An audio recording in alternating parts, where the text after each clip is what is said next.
नमस्कार, मैं हूं पूजा। बिहार न्यूज में आपका स्वागत है। आज है 11 अगस्त, दिन सोमवार। खबरों की ओर बढ़ने से पहले एक नजर आज की सुर्खियों पर। राजगीर बना विदेशी पर्यटकों की पहली पसंद। पहली छमाही में 70,000 से ज्यादा पर्यटकों का हुआ आगमन। देसी पर्यटकों के मामले में राजधानी पटना पहले स्थान पर। अनूप कुमार बने पटना पायरेट्स के मुख्य कोच। भारतीय कबड्डी के सफल खिलाड़ी रहे हैं अनूप, 2 बार जीत चुके हैं स्वर्ण पदक। बिहार में भूमि विवाद समाधान के नए निर्देश हुए जारी। हर शनिवार को जनता दरबार का होगा आयोजन। जनता दरबार का रखा जाएगा पूरा रिकॉर्ड। माता सीता मंदिर का प्रमुख स्थानों से होगा जुड़ाव। अयोध्या से पुनौरा धाम को जोड़ने का काम करेगा राम जानकी मार्ग। 566 करोड़ रुपए की नई रेल लाइन स्वीकृत। 20 अगस्त को होगी सिमुलतला विद्यालय की प्रवेश परीक्षा। प्रवेश पत्र हो चुका है जारी। केवल ऑनलाइन माध्यम से डाउनलोड हो सकेगा प्रवेश पत्र। चुनाव आयोग ने जारी हुई ड्राफ्ट सूची पर दी सफाई। ड्राफ्ट रोल की कॉपी सार्वजनिक करना है नियम।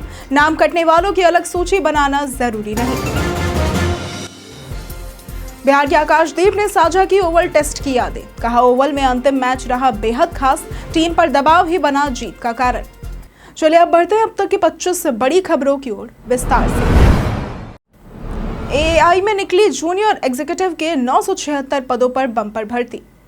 एयरपोर्ट अथॉरिटी ऑफ इंडिया ने जूनियर एग्जीक्यूटिव पदों पर कुल 976 वैकेंसी के लिए भर्ती निकाली है। पदों में आर्किटेक्चर, सिविल, इलेक्ट्रिकल, इलेक्ट्रॉनिक्स और आईटी शामिल है। आवेदन प्रक्रिया 28 अगस्त 2025 से शुरू होकर 27 सितंबर 2025 तक चलेगी। उम्मीदवारों की आयु अधिकतम 27 वर्ष होनी चाहिए। आरक्षित वर्गों को छूट मिलेगी। चयन गेट स्कोर के आधार पर होगा और वेतन 40,000 से 1,40,000 रुपए प्रति माह तक होगा। आवेदन शुल्क सामान्य उम्मीदवारों के लिए 300 रुपए है, जबकि महिला, SC, ST, एक्स सर्विसमैन और अप्रेंटिसशिप उम्मीदवारों से फीस नहीं ली जाएगी। आवेदन आधिकारिक वेबसाइट aai.aero पर जाकर ऑनलाइन करना होगा। आवेदन के बाद फॉर्म डाउनलोड और प्रिंट आउट लेना आवश्यक है। बिहार में भूमि विवाद समाधान के नए निर्देश हुए जारी। बिहार में भूमि विवाद वर्षों से बढ़ती समस्या है, जिसका स्थायी समाधान नहीं निकल पाया है। 22 जुलाई को मुख्य सचिव ने सभी जिलों के DM और SP के साथ वीडियो कॉन्फ्रेंसिंग में भूमि विवादों की समीक्षा की। नए निर्देशों के तहत हर शनिवार अंचल कार्यालयों में जनता दरबार आयोजित होगा, जहां जमीन से जुड़ी शिकायतें सुनी जाएंगी। मामले में स्थल निरीक्षण आवश्यक होने पर थाना और अंचल अधिकारी संयुक्त जांच करेंगे, ताकि सटीक जानकारी मिल सके। जनता दरबार का पूरा रिकॉर्ड रखा जाएगा और विधि व्यवस्था बनाए रखने के लिए पुलिस बल तैनात होगा। फर्जी दस्तावेजों पर कड़ी जांच और भारतीय कानून के तहत सख्त कार्रवाई होगी। यह पहल त्वरित और निष्पक्ष समाधान के लिए महत्वपूर्ण है, लेकिन सफल तभी होगी जब फैसलों पर समय से अमल होगा। राजगीर बना विदेशी पर्यटकों की पहली पसंद। राजगीर अब विदेशी सैलानियों के बीच सबसे लोकप्रिय स्थल बन गया है, जहां इस साल की पहली छमाही में 70,499 विदेशी पर्यटक आए, जो बोध गया और गया जी से अधिक है। देसी पर्यटकों में राजधानी पटना पहले स्थान पर है, जहां 64 लाख से अधिक पर्यटक पहुंचे। पूरे बिहार में इस अवधि में कुल 2 करोड़ 37 लाख पर्यटक आए हैं, जिनमें 30 लाख से ज्यादा विदेशी थे। राजगीर में जंगल सफारी, ग्लास ब्रिज, विश्व शांति स्तूप, नया रोपवे और गर्म कुंड जैसे नए आकर्षण पर्यटकों को खासा लुभा रहे हैं। पिछले साल बिहार में 7.36 लाख विदेशी पर्यटक आए, जिनमें सबसे ज्यादा बोध गया गए। जनवरी से जून तक देसी और विदेशी पर्यटकों की संख्या में उतार चढ़ाव रहा, जिसमें गर्मी के महीने में गिरावट आई। माता सीता मंदिर का प्रमुख स्थानों से होगा जुड़ाव। पुनौरा धाम में माता सीता के भव्य मंदिर का निर्माण कार्य शुरू हो गया है, जिसे 3 वर्षों में अयोध्या के श्री राम मंदिर की तरह अलौकिक बनाया जाएगा। इसे राजधानी पटना और देश के प्रमुख स्थानों से सड़क, रेल और हवाई मार्ग से जोड़ने की योजना भी बन रही है। 13,186 करोड़ रुपए की लागत से बनने वाला राम जानकी मार्ग अयोध्या से पुनौरा धाम को जोड़ेगा, जबकि मुजफ्फरपुर, सीतामढ़ी और पटना से 4 लेन सड़कों का निर्माण चल रहा है। रेल मार्ग के लिए 4,080 करोड़ रुपए की दोहरीकरण परियोजना और 566 करोड़ रुपए की नई रेल लाइन स्वीकृत है। हवाई संपर्क के लिए पटना व दरभंगा हवाई अड्डों से विशेष सड़कों का निर्माण किया जा रहा है, जिससे पुनौरा धाम आसानी से पहुंचा जा सकेगा। अनूप कुमार बने पटना पायरेट्स के मुख्य coach. Patna pirates pro kabaddi league season 12 में चौथी बार खिताब जीतने के लिए तैयार है। टीम ने इस बार बड़े बदलाव किए हैं और पूर्व भारतीय कप्तान अनूप कुमार को मुख्य कोच नियुक्त किया है, जो नरेंद्र रेड्डी की जगह लेंगे। अनूप कुमार भारतीय कबड्डी के सफल खिलाड़ी हैं, जिन्होंने 2010 और 2014 के एशियाई खेलों में स्वर्ण, दक्षिण एशियाई खेलों में स्वर्ण और 2016 विश्व कप जीता है। वे यू मुंबा को पहले 3 सीजन में फाइनल तक ले गए और सीजन 2 का खिताब भी जीता। पटना पायरेट्स ने पिछले सीजन की मजबूत कोर टीम बरकरार रखते हुए इस बार नीलामी में कुल 4.966 करोड़ रुपए खर्च कर 8 नए खिलाड़ियों को टीम में शामिल किया है। टीम का लक्ष्य पीकेएल का चौथा खिताब जीतना है। राज्य के सरकारी स्कूलों में डिजिटल लाइब्रेरी की होगी स्थापना। राज्य के सभी सरकारी विद्यालयों और अंगीभूत महाविद्यालयों में डिजिटल लाइब्रेरी स्थापित की जाएगी। पहले चरण में उन विद्यालयों और महाविद्यालयों में एक डिजिटल लाइब्रेरी बनेगी जहां अतिरिक्त कक्षाएं उपलब्ध है। शिक्षा विभाग ने इसके लिए संबंधित जिलों से सूची मांगी है। प्रत्येक डिजिटल लाइब्रेरी में 10 कंप्यूटर, कम से कम 300 वर्ग फीट क्षेत्र, बिजली और हाई स्पीड इंटरनेट कनेक्शन होगा। मुख्यमंत्री डिजिटल लाइब्रेरी योजना पर 94.5 करोड़ रुपए खर्च होंगे। इसका उद्देश्य छात्रों को सूचना एवं प्रौद्योगिकी के माध्यम से बेहतर ज्ञान प्रदान करना है। डिजिटल लाइब्रेरी में ई पुस्तकें, पत्रिकाएं, ऑडियो वीडियो रिकॉर्डिंग समेत कई डिजिटल सामग्री उपलब्ध होगी। संचालन हेतु शिक्षकों को राज्य शिक्षा शोध एवं प्रशिक्षण संस्थान के माध्यम से प्रशिक्षण भी दिया जाएगा। गांधी मैदान में स्वतंत्रता दिवस को लेकर सुरक्षा हुई कड़ी। पटना के गांधी मैदान में स्वतंत्रता दिवस समारोह के दौरान कड़े सुरक्षा इंतजाम होंगे। 13 झांकियां, 20 परेड टुकड़ियां और सिक्किम पुलिस की खास भागीदारी के साथ राज्य भर में पुलिस और खुफिया एजेंसियां हाई अलर्ट पर है। पटना सीमावर्ती जिलों, railway station, bus stand, airport और प्रमुख धार्मिक स्थलों पर सुरक्षा कड़ी रहेगी। संदिग्धों की जांच के आदेश, ड्रोन और सीसीटीवी निगरानी और नेपाल सीमा के करीब पेट्रोलिंग जारी रहेगी। गांधी मैदान में सैकड़ों पुलिसकर्मी, सशस्त्र सीमा बल और लाठी बल तैनात रहेंगे। पटना एयरपोर्ट और रेलवे स्टेशनों पर जांच तेज होगी। 12 से 15 अगस्त तक दिल्ली और एनसीआर के लिए पटना सहित प्रमुख स्टेशनों से पार्सल सेवा भी बंद रहेगी। ये सुरक्षा व्यवस्था त्योहारों के बाद भी जारी रहेगी। राज्य में हर 25 किलोमीटर पर लगेंगे ईवी चार्जिंग पॉइंट। बिहार में वर्तमान में 521 सार्वजनिक इलेक्ट्रिक वाहन चार्जिंग स्टेशन है, जिससे ये देश में 16वें स्थान पर है। कर्नाटक, महाराष्ट्र और उत्तर प्रदेश इस क्षेत्र में शीर्ष राज्यों में है। तो वहीं बिहार, झारखंड और छत्तीसगढ़ आगे हैं, लेकिन पश्चिम बंगाल और उड़ीसा पीछे है। राज्य सरकार ने हर 25-30 किलोमीटर पर चार्जिंग पॉइंट लगाने का लक्ष्य रखा है, जिससे लंबी दूरी के यात्रियों को सुविधा मिलेगी। अगले 1 साल में 1000 नए चार्जिंग स्टेशन स्थापित करने की योजना है। परिवहन विभाग का मानना है कि इस योजना से बिहार अगले 3 साल में चार्जिंग नेटवर्क में शीर्ष 10 राज्यों में शामिल हो सकता है, जिससे ईवी अपनाने में वृद्धि और पर्यावरण सुधार होगा। चुनाव आयोग ने जारी हुई ड्राफ्ट सूची पर दी सफाई।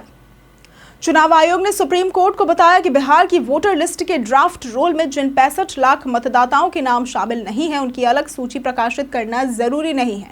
एडीआर की याचिका में इन नामों और कारणों को सार्वजनिक करने की मांग की गई थी। चुनाव आयोग ने कहा कि ड्राफ्ट लिस्ट केवल प्राप्त मतगणना फॉर्म के आधार पर बनाई गई है और इसमें कोई जांच नहीं होती। बिहार में लगभग 8% मतदाता ड्राफ्ट लिस्ट से बाहर है, जिनमें मृतक 1 से अधिक जगह रजिस्टर्ड और बिहार छोड़ चुके लोग शामिल है। आयोग ने कहा कि ये सूचनाएं राजनीतिक दलों के साथ साझा की गई है। ड्राफ्ट रोल की कॉपी सार्वजनिक करनी होती है, पर नाम कटने वालों की अलग सूची बनाना जरूरी नहीं।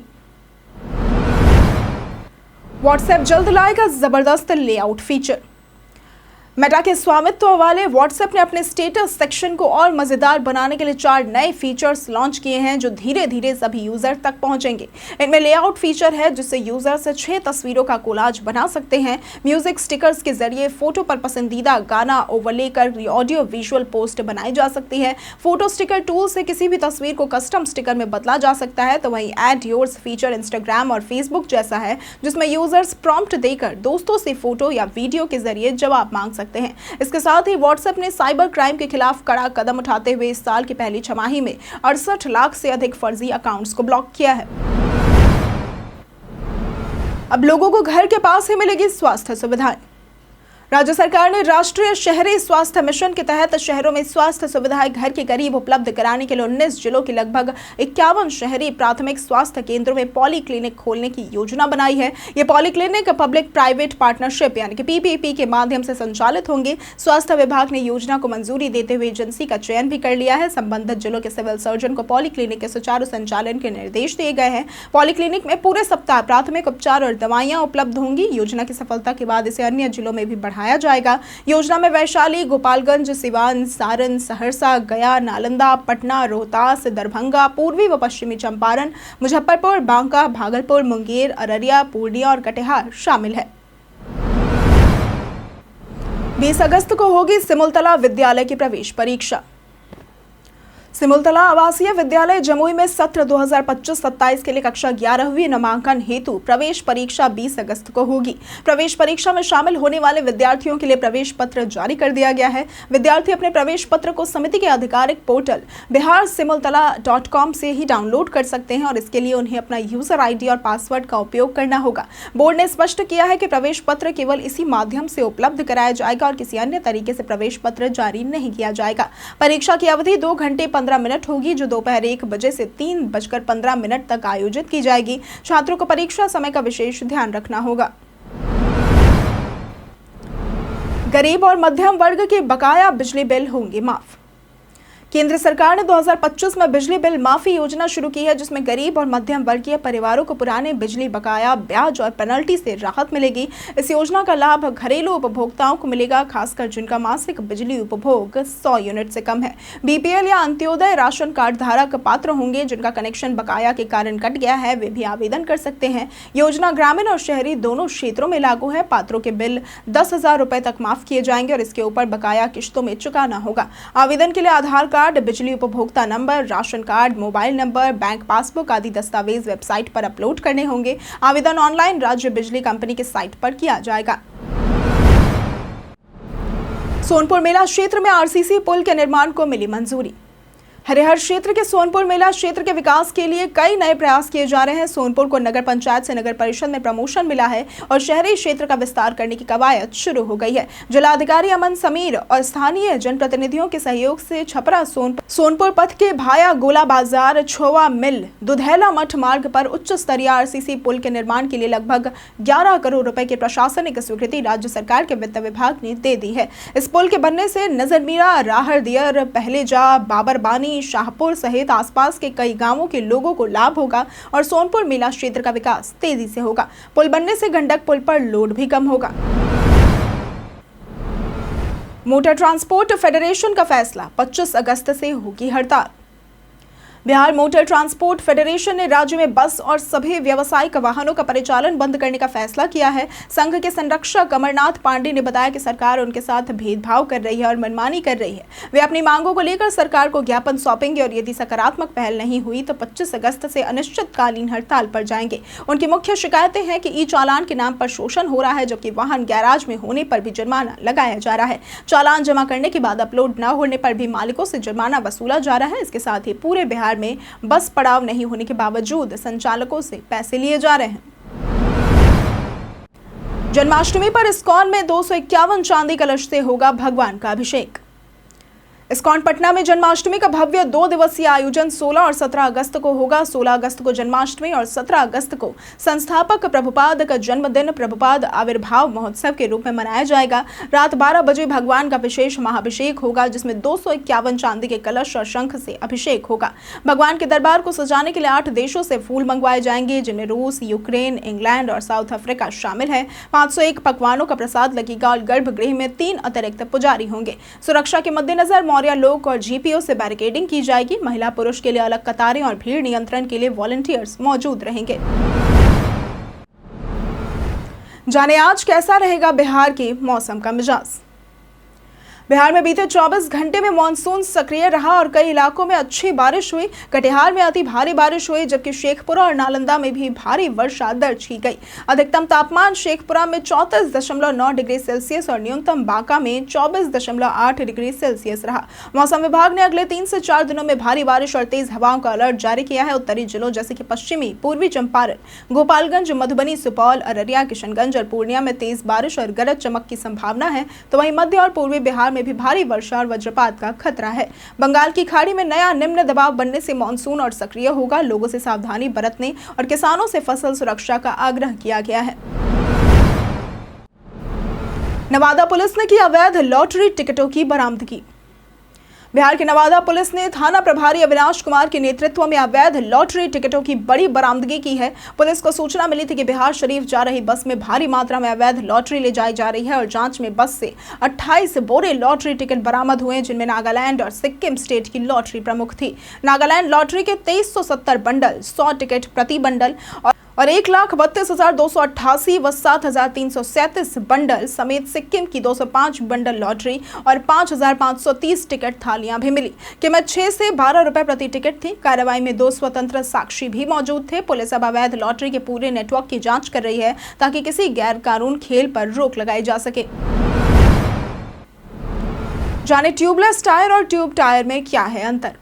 ट्यूबलेस टायर और ट्यूब टायर में मुख्य अंतर यह है, ट्यूबलेस टायर में अंदरूनी दीवार ब्यूटाइल रबर की होती है जो हवा को बाहर निकलने से रोकती है, जबकि ट्यूब टायर में हवा ट्यूब के जरिए बनी रहती है।